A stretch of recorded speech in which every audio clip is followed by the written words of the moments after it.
Well, welcome to the chapter on Medicare Part D. This is where we tend to get into the weeds a little bit because this particular portion, this particular chapter is something that you will need to kind of understand a little bit closer than the rest because this is something that you will want to evaluate every single year. The Part D plans come out. They're private plans administered or managed by Medicare with the private insurance companies. This is all about the drug plans, and there are formulary changes that happen every single year for the following year, and the review period is what we call annual enrollment period, and that is going to be somewhere between, it's traditionally been October 15th all the way down through December 7th. Every fall time frame, you want to take and evaluate to find out if you've got appropriate drug coverage. Now, if you are not taking prescription drugs, be very cautious about the fact that if you don't take a Part D plan and you choose to pick one up later, you will have a little fee, a little penalty for not taking it. And there's affordable ways to do that. But let's jump into the overview of the Part D plan to begin with. All right, this is a standalone drug plan. It could get intertwined inside of a Medicare Advantage plan, which we have not spoken about yet.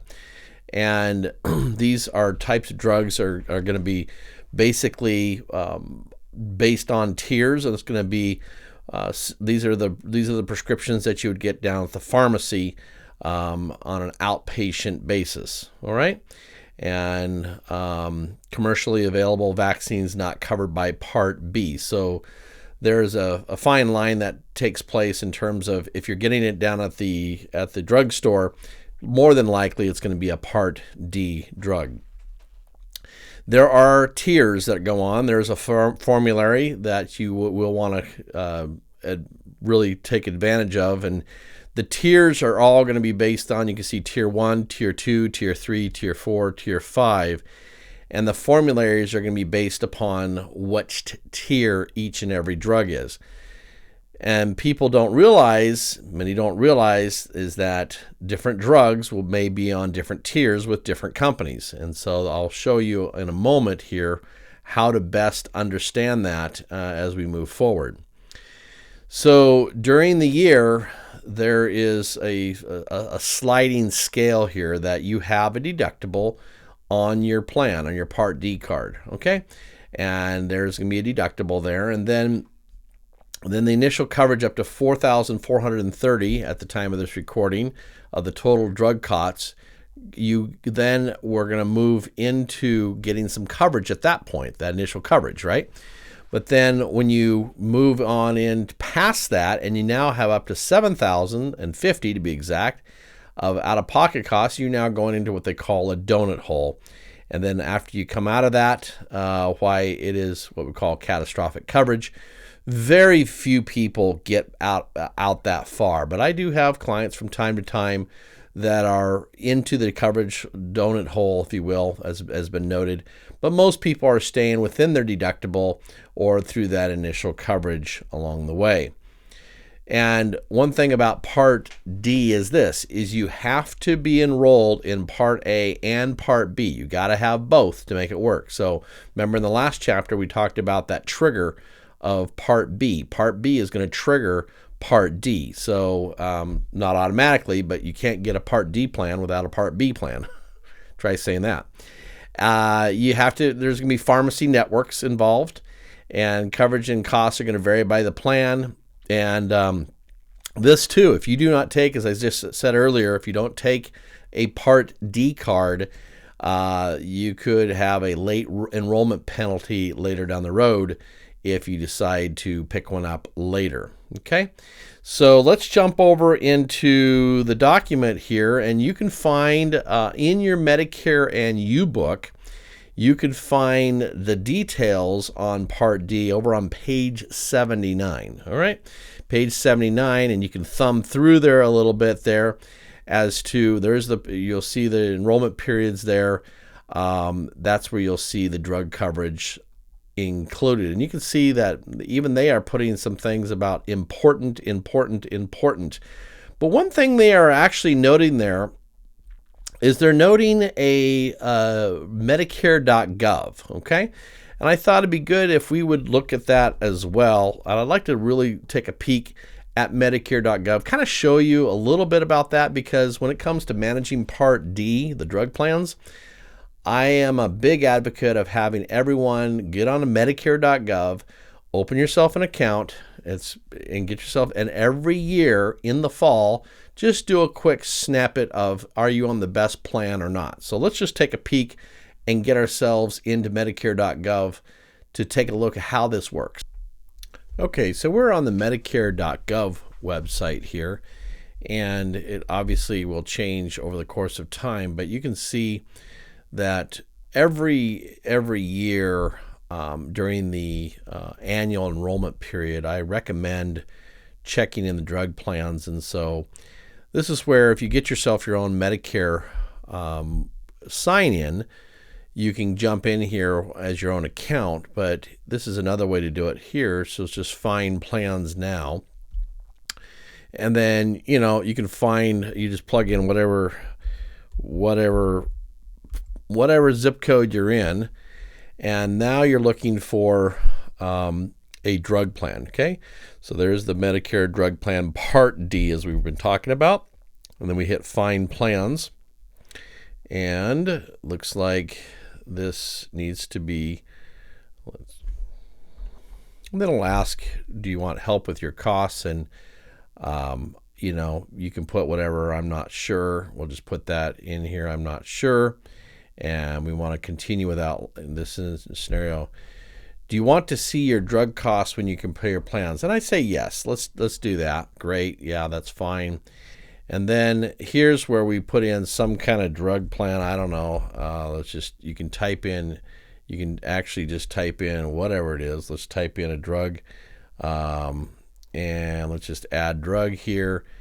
Yes, they're going to be asked once in a while, is it generic or do you want to keep it brand? Sure, keep it generic. And you can see here that this particular drug here, quantity and how much you take in remnants, you can see that it's going to be pretty handy in giving you different dosages, and then you put in the quantity that you want, and then add to my drug list, right? And so you can add another drug along the way, and you can do whatever drug you want to put in here. You can add drugs. Here's acetaminophen right here, and maybe let's just do every 3 months there and add to my drug list. Okay, so now I've stacked a couple drugs here together, and then we say done adding drugs. All right, now interesting enough, you're going to be able to choose pharmacies, right?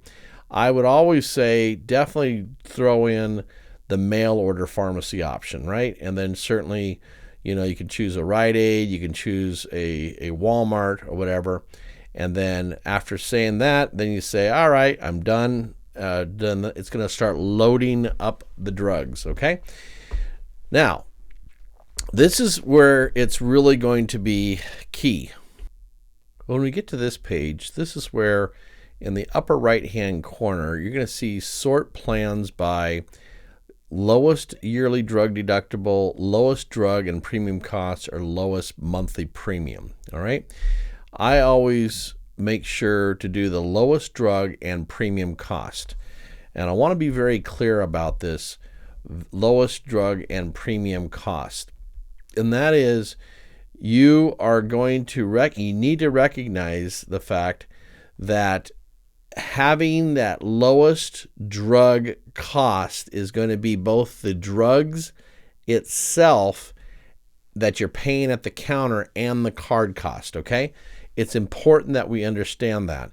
That is what's so beautiful about that setting of having both of those together.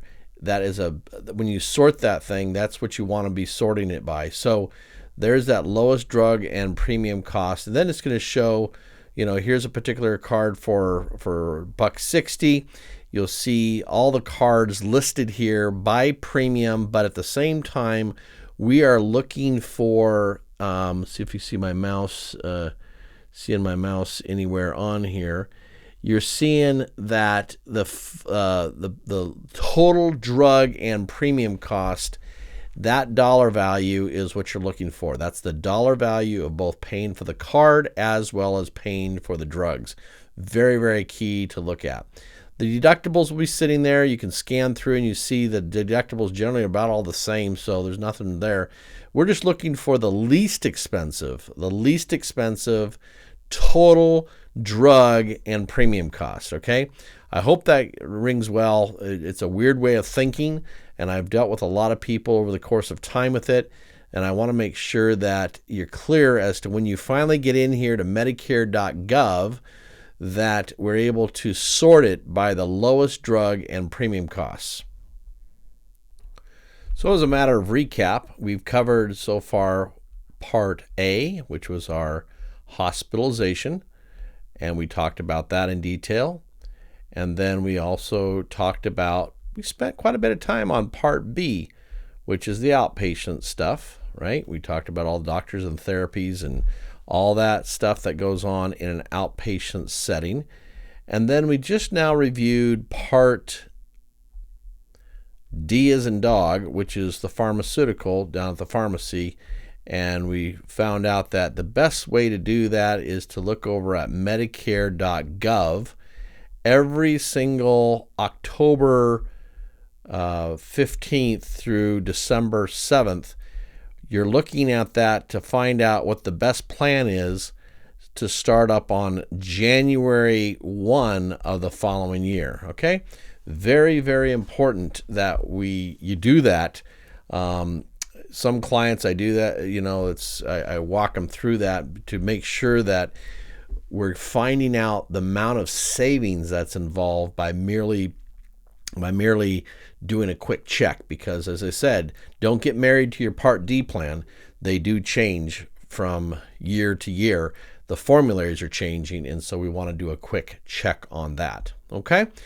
All righty. Well, that is it for the Part D. I know we've got into the weeds a little bit on Part B and on Part D. But again, this is a brand new topic that you'll be dealing with now for the rest of your retirement years. And it's good to know these things because there's a way to keep it affordable. And so with that, I look forward to seeing you on the next video as we continue to take notes and learn so you can not burn as much of your dollars on medical expenses moving forward. And with that, we'll see you then.